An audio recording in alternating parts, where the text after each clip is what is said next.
ATS guide চ্যানেলে তোমাদের সবাইকে ওয়েলকাম। দেখো, আমার এই চ্যানেলটিতে আমি কিন্তু বিভিন্ন টিচিং এক্সামের জন্য পেডাগোগি, সায়েন্স, ম্যাথ এইসবগুলো ক্লাসগুলো করাই। আর সাবজেক্ট ওয়াইজ যে পেডাগোগি সেগুলোর ক্লাসগুলো করানো হয়। তোমরা যারা মেনলি টিচিং এক্সামের জন্য প্রিপারেশান নিচ্ছ, প্রাইমারি, আপার প্রাইমারি বা সিটেটের জন্য, তারা সাবস্ক্রাইব করে রেখে দাও আর বেল আইকনটা অল করে রেখে দাও। এখানে প্রতিনিয়ত ক্লাস করানো হয়। সায়েন্সের ক্লাসটা কিন্তু এখানে এক ম্যাম নেন। তো তোমাদের এই সব টিচিং এক্সামের পরীক্ষার জন্য বেস্ট প্রিপারেশনের জন্য বেস্ট যে প্ল্যাটফর্ম, এটা কিন্তু তোমরা সিলেক্ট করে রাখতে পারো, ঠিক আছে। কিন্তু এখন যেহেতু প্রাইমারি ইন্টারভিউ চলছে, তো সেই জন্য আমি প্রাইমারি ইন্টারভিউ সম্পর্কিত কিছু কোশ্চেন, কেমন কোশ্চেন করা হচ্ছে বা সেই রিলেটেড কী ধরনের কোশ্চেন করা যেতে পারে, সেই সবগুলো নিয়ে কিন্তু আমি আগে দুটো ভিডিও দিয়েছি, আর আজ থার্ড ভিডিও। অনেকে কিন্তু পজিটিভ কমেন্ট করছো, এখানে দেখতে পাচ্ছি যে অনেকে বলছো যে কোশ্চেন তোমরা এখান থেকে যে কোশ্চেনগুলো করানো হচ্ছে তার থেকে কমন পাচ্ছ, অনেকে মেসেজও করেছে। আর যাদের এই পিডিএফগুলো দরকার আছে, তারা আমার এই হোয়াটসঅ্যাপ নাম্বারে মেসেজ করে দিও। দেখো আমার হোয়াটসঅ্যাপ নাম্বারটা কত,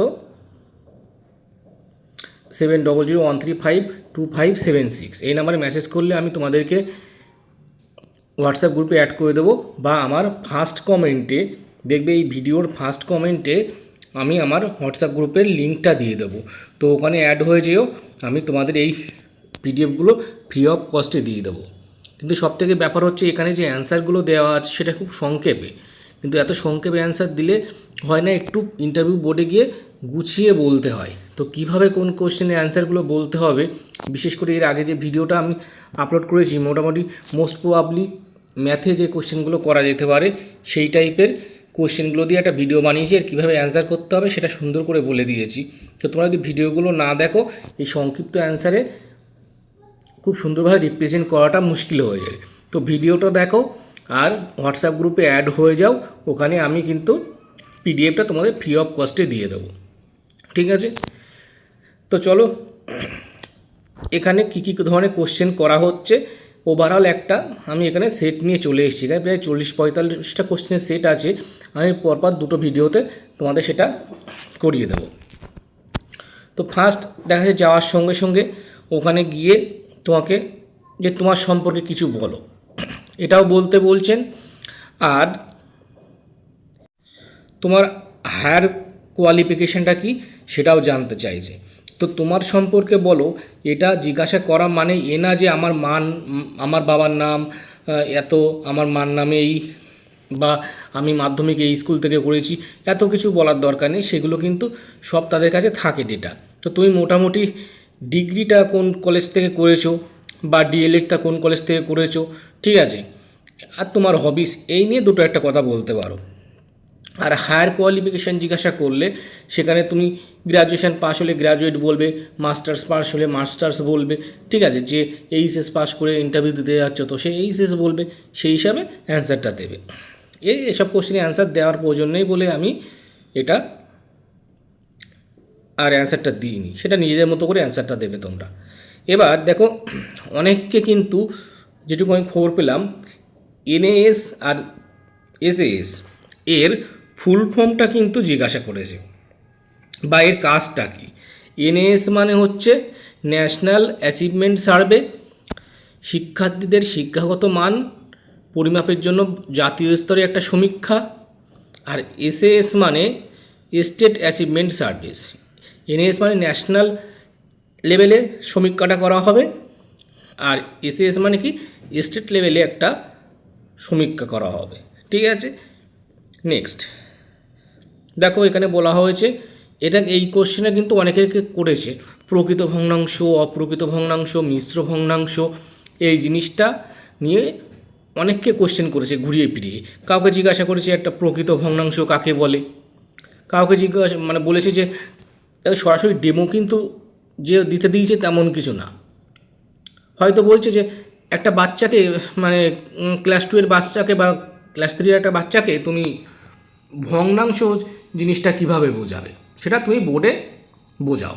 তো এই যেটা বললো এটাই কিন্তু একটা ডেমো হয়ে যাচ্ছে, সরাসরি বলছে না। অনেক ম্যাক্সিমাম যা শুনেছি সবাইকে বলছে না যে তুমি গিয়ে একটা ডেমো দাও, তো এইভাবে বলছে। তাহলে এক্ষেত্রে কি হবে অ্যান্সারটা? ঠিক আছে, তো আমি ফালতু লেন্দি করব না, কারণ দেখো এই যে ভগ্নাংশ, অপূরিত ভগ্নাংশ, মিশ্র ভগ্নাংশ, আর কিভাবে ভগ্নাংশটাকে তুমি বাচ্চাদেরকে বোঝাবে, এই কোশ্চেনের অ্যান্সারটা আমার যে আগের ভিডিওটা আছে ম্যাথের যে কোশ্চেনটা আমি করেছি সেখানে দেখবে ওভারঅল জ্যামিতির থেকে শুরু করে নাম্বার সিস্টেম, ভগ্নাংশ, এগুলোকে নিয়ে আমি সুন্দর করে বুঝিয়ে দিয়েছি যে কিভাবে তুমি বোর্ডে গিয়ে অ্যান্সারটা বলবে স্যারেদেরকে। ঠিক আছে, তো এটা আমার এই আগের ভিডিওটা তোমরা দেখে নিতে পারো, আমি লিঙ্কটা এই ভিডিওর ডেসক্রিপশানে দিয়ে দেবো। ঠিক আছে, কারণ এখানে বলবো আবার আগের ভিডিওতে বলছি, ফালতু লেন্দি করে করার কোনো প্রয়োজন নেই।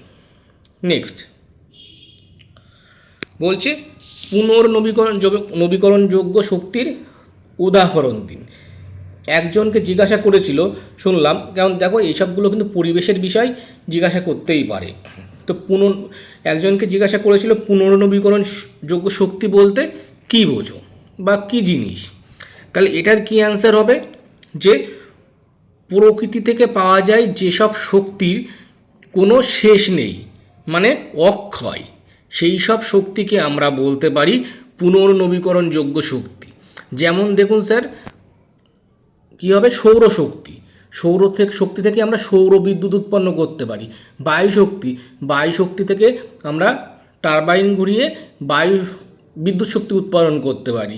তাহলে এই যে বায়ু শক্তি, তারপরে সৌরশক্তি, ভূগর্ভস্থ শক্তি, এগুলো কিন্তু প্রকৃতি থেকে পাই, যার কোনোদিন শেষ হবে না। এই সব শক্তিগুলোকে আমরা পুনর্নবীকরণযোগ্য শক্তি বলতে পারি। তাহলে সরাসরি এক কথা মানে অ্যান্সারটা কী হবে? প্রকৃতি থেকে যেসব শক্তিগুলো আমরা পাই যার কোনো শেষ নেই, মানে অক্ষয়, সেই শক্তিগুলোকে আমরা বলবো পুনর্নবীকরণযোগ্য শক্তি। অ্যান্সারটা এভাবেই হবে। আর যদি উদাহরণ দিতে পারে, বলে সৌরশক্তি, বায়ু শক্তি, বোঝা গেল? জাস্ট এইভাবে সুন্দর করে গুছিয়ে সংক্ষেপে, না খুব বেশি না খুব কম, যেটুকু দরকার হবে সেভাবে বলবে, তাহলে কিন্তু ভালো হবে। নেক্সট, সিসিই কি? এটা কিন্তু প্রচুর ছেলে মেয়েকে, ক্যান্ডিডেটকে এটা জিজ্ঞাসা করে যে সিসিই এর ফুল ফর্ম কী? তো কন্টিনিউয়াস অ্যান্ড কম্প্রিহেন্সিভ এভালুয়েশন। ঠিক আছে, শিক্ষার্থীর সার্বিক ও ধারাবাহিক মূল্যায়ন। যেই বলতে পেরেছে ফুল ফর্মটা, না বলতে পারলে এটাকে কিন্তু অ্যাভয়েড করে গেছে। আর যেই ফুল ফর্মটা বলতে বলেছে, তো সিসিই ব্যাপারটা কী বলো তো একটু? ঠিক আছে, তাহলে এইভাবে যদি বলে তাহলে এটা কি বলতে হবে যে সিসিই হলো একটি শিক্ষার্থীর সার্বিক ও ধারাবাহিক মূল্যায়ন, যেটার মাধ্যমে পাঠক্রমিক আর সহপাঠক্রমিক সমগ্র বিষয়টাকে মূল্যায়ন করা হয় আনন্দদায়কভাবে, যাতে শিক্ষার্থী ভারমুক্ত থাকে। ঠিক আছে, এটাই হলো সিসিই। সুন্দরভাবে এইভাবে গুছিয়ে বলে দিলে তাহলে কিন্তু তোমার শিক্ষক যে তোমাকে ইন্টারভিউ নিচ্ছে সে পুরো স্যাটিসফাইড হবে। ঠিক আছে, নেক্সট দেখো, আমি তো তোমাদের পিডিএফটা দিয়েই দেবো, কোনো সমস্যা নেই, ফ্রি অফ কস্টে। কিন্তু এখানে যে অ্যান্সারটা আছে এইভাবে বললে তোমাদের সবসময় হবে না, কারণ ইন্টারভিউয়ের ব্যাপারটা আর লিখিত পরীক্ষার ব্যাপারটা আলাদা। তো সেই জন্য কীভাবে বলতে হবে সেটা ডিটেলস আমি সুন্দর গুছিয়ে তোমাদের বলে দিচ্ছি। সেই জন্য ভিডিওটা দেখো, তারপরে পিডিএফটা নাও। শুধু পিডিএফ করে সবাই গ্রুপে যুক্ত হয়, স্যার পিডিএফ দিন। পিডিএফ দেখে কি তুমি বলতে পারবে গুছিয়ে? তো ভিডিওটা দেখে নাও, বারবার বলছি। 3 বিঘা করিডর কী জিনিস এটা জিজ্ঞাসা করছে, কারণ দেখো দেখবে যদি জিকে টাইপের কোনো কোশ্চেন আসে যে কোনো পরীক্ষায়, তাহলে রিসেন্টলি যেসব ঘটনাগুলো আমাদের নিউজ পেপারে চলে আসে বা জনসমক্ষে খুব আলোচিত হয়, সেই সবগুলোকে নিয়ে কিন্তু কোশ্চেন করার সম্ভাবনা থাকে। তো দেখবে এখন বাংলাদেশের সঙ্গে আমাদের একটা সমস্যা চলছে ভারতের সম্পর্ক নিয়ে, তো সেই জন্য এই 3 বিঘা করিডরটা কোশ্চেনে করে দিতেও পারে। একজন আমাকে বললো যে এটা নিয়ে কিনা এই কোশ্চেন করেছিল, তাই আমি অ্যাড করে দিয়েছি। ঠিক আছে, তো এটা কী হবে? কোচবিহার জেলায় অবস্থিত ভারত ও বাংলাদেশের মধ্যে একটি সীমান্ত বা একটা অংশ, যেটাকে 3 বিঘা করিডর বলা হয়। ঠিক আছে, নেক্সট, মুক্তিবেগ কী? মুক্তিবেগ দেখো, আমি এখানে যে অ্যান্সারটা দিয়েছি আমি ডিটেলসে লেখা হয়নি, অতটা টাইম পাইনি। মুক্তিবেগের মান হচ্ছে 11.2 কিলোমিটার পার সেকেন্ড। এর অ্যান্সার কিন্তু পারফেক্ট এটা হবে না। যদি বলে মুক্তিবেগের মান কত, তাহলে সেটা হবে 11.2 কিলোমিটার/সেকেন্ড। তাহলে মুক্তিবেগের সংখ্যাটা কি? কোনো বস্তুকে যে বেগে ছুঁড়ে দিলে পৃথিবীর অভিকর্ষ যে বল ছাড়িয়ে চলে যায়, পৃথিবীতে আর ফিরে আসে না, সেই বলকে বলা হয়, সেই বেগকে বলা হয় মুক্তিবেগ। তাহলে বোঝা গেল কি বলতে হবে গুছিয়ে, যে বেগে কোনো বস্তুকে আমরা ছুঁড়ে দিলে বস্তুটা পৃথিবীর অভিকর্ষজ বল ত্যাগ করে চলে যায় আর পৃথিবীতে ফিরে আসে না, সেই বেগকে আমরা বলবো মুক্তিবেগ। তাহলে কি এখানে মুক্তিবেগের মান দেখো 11.2 কিলোমিটার/সেকেন্ড। মানে কি কোনো বস্তুকে যদি আমরা সেকেন্ডে 11.2 কিলোমিটার বেগ দিয়ে ওপরের দিকে ছুঁড়ে দিতে পারি, তাহলে সেই বস্তুটা কিন্তু সেকেন্ডে, কিন্তু মনে রাখবে, তাহলে আর সে আর ফিরে আসবে না, অভিকর্ষজ বল ত্যাগ করে সে মহাকাশে চলে যাবে। ঠিক আছে, তো এটাকেই বলা হয় মুক্তিবেগ। তাহলে এইভাবে যেভাবে বললাম অ্যান্সারটা ওইভাবে বলবে। এগুলো বিজ্ঞানের স্যার যদি থাকে, সায়েন্সে কোনো স্যার থাকে, তাহলে সে কোশ্চেন করতে পারে। ত্বরণ ও মন্দন কি? ত্বরণের সংজ্ঞা হচ্ছে বেগ বৃদ্ধি, শুধু বললে হবে না। ত্বরণ জিজ্ঞাসা করলো, ত্বরণ কি? স্যার বেগ বৃদ্ধি। অ্যান্সার কিন্তু সঠিক হলো না। তাহলে কি হবে?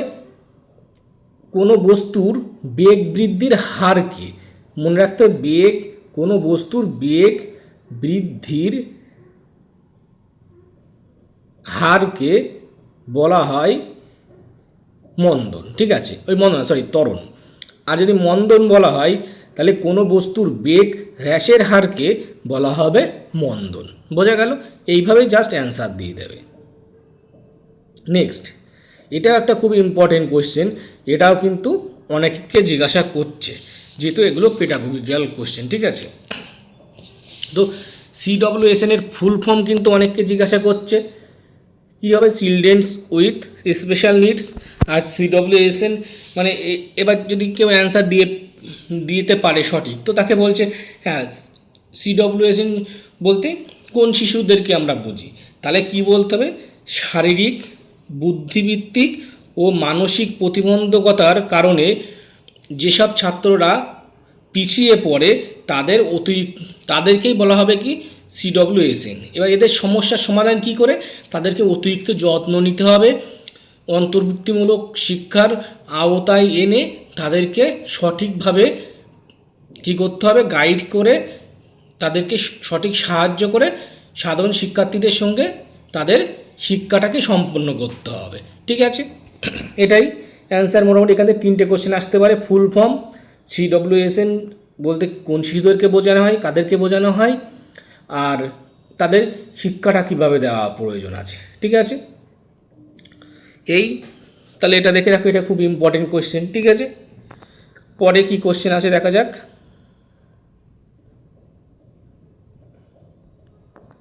রেখা ও রশ্মির মধ্যে পার্থক্য, এটা দেখবে আমার যে ম্যাথের ক্লাসটা আছে, সেই ম্যাথের ক্লাসে কিন্তু এটা দিয়ে দিয়েছি। এটাও খুব ইম্পর্টেন্ট কোশ্চেন, অনেকে কোশ্চেনটা জিজ্ঞাসা করেছে। ঠিক আছে, ম্যাথের স্যার থাকলে কিন্তু মোটামুটি বেসিক লেভেলে এই কোশ্চেনগুলো করছেন, কারণ এইসব কোশ্চেনগুলোই কিন্তু প্রাথমিক লেভেলে শেখানো হয়, এইসব টপিকগুলো। তো এগুলো ভালো করে রেখে যেতে হবে। যারা ম্যাথে দুর্বল বা ম্যাথে সমস্যা আছে, তারা কিন্তু আমার এই ভিডিওটা দেখে নিতে পারো। যদি রিকোয়ারমেন্ট থাকে স্যার যে আরও আমাদেরকে ম্যাথের কিছু কোশ্চেন করে দেখান, যাতে আমাদের মোটামুটি ওভারঅল কভার করে যাই, তাহলে আমার কমেন্ট বক্সে কমেন্ট করে দিও, তাহলে আমি তোমাদের জন্য আরও খুঁজে খুঁজে ভিডিও করে নিয়ে আসবো। যদি তোমাদের রিকোয়ারমেন্ট থাকে তবে, নইলে ফালতু ফালতু ভিডিও বানিয়ে পোস্ট করার কোনো মানেই নেই। ঠিক আছে, নেক্সট, শিরা ও ধমনির কাজ কী?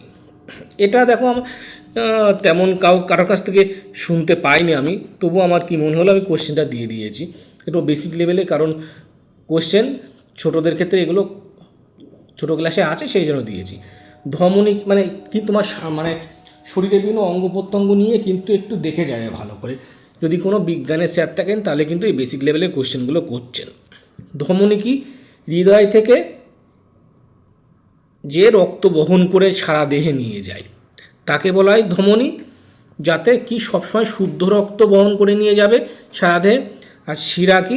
হৃদয় থেকে মানে আমাদের হৃৎপিণ্ড থেকে, মানে সারা দেহ থেকে হৃৎপিণ্ডে রক্ত ফিরে আসে যার মাধ্যমে, তাকে বলা হয় শিরা। আর শিরাতে কিন্তু সবসময় কী হয়? দূষিত রক্তগুলোই থাকে।